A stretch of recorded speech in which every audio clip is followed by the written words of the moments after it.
நம்மை பார்த்து தேசப்பற்று இல்லாதவர்கள் என்று சொன்னால் சந்தோஷமாக ஏற்றுக்கொள்வோம். எங்களுக்கு தேசப்பற்று கிடையாது. இஸ்லாத்தை பொறுத்த வரைக்கும் தேசப்பற்று, தேசிய பற்று இந்த மண்ணாங்கட்டிலாம் இஸ்லாத்துல கிடையாது. எல்லாம் போலித்தனமானது. தேசப்பற்று, தேசப்பற்று மக்களை ஏமாத்துற பாருங்க, இது போலித்தனமானது. இந்த பக்கம் நின்றா இந்தியாக்காரன், அந்த பக்கம் பாகிஸ்தான்காரன், இவன் நண்பன், அவன் எதிரியான். அட பாவிகளா!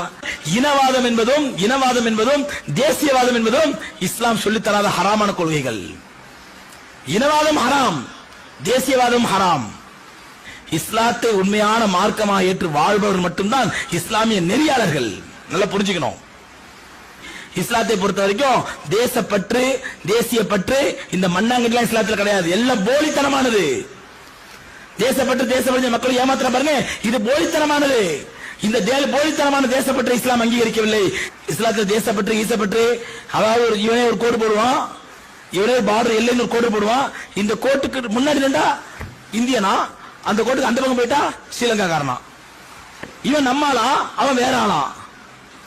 இவன் ஒரு கோடு போட்டுப்பான், அந்த கோட்டுக்கு இந்த பக்கம் நின்றா இந்தியாக்காரன், அந்த பக்கம் பாகிஸ்தான்காரன், இவன் நண்பன், அவன் எதிரியான். அட பாவிகளா! நாடுகள் எல்லை கோடு போடுறது யாருங்க? அல்லாஹ் மனுஷனா? நாடுகள் எல்லை கோடு போடுறது யாருங்க? இந்த பார்டருக்கு அப்புறம் இந்தியா, இந்த பார்டருக்கு அப்புறம் நேபாள், இந்த பார்டருக்கு அப்புறம் அமெரிக்கா, இந்த பார்டருக்கு அப்புறம் கனடா. இப்படி பார்டர் எல்லை போடுறது யாரு? இந்த பார்டர் வரைக்கும் சவுதி அரேபியா, இந்த பார்டருக்கு அப்புறம் பஹ்ரைன். இவனு முஸ்லீம் தான், அவனு முஸ்லீம் தான். ஆனா பார்டர் போட்டு நீ வேற நான் வேற. இது யார் பிரித்தது? இவனுக்கு தேசப்பட்டு ஒரு மண்ணாங்கட்டி கொள்கையை வச்சுக்கிட்டு, ஒரு போலித்தனமான கொள்கையை வச்சுக்கிட்டு இவனே தேசப்பட்டு ஒரு டெபினிஷன் கொடுப்பான், இவனே ஒரு விளக்கம் கொடுப்பான்.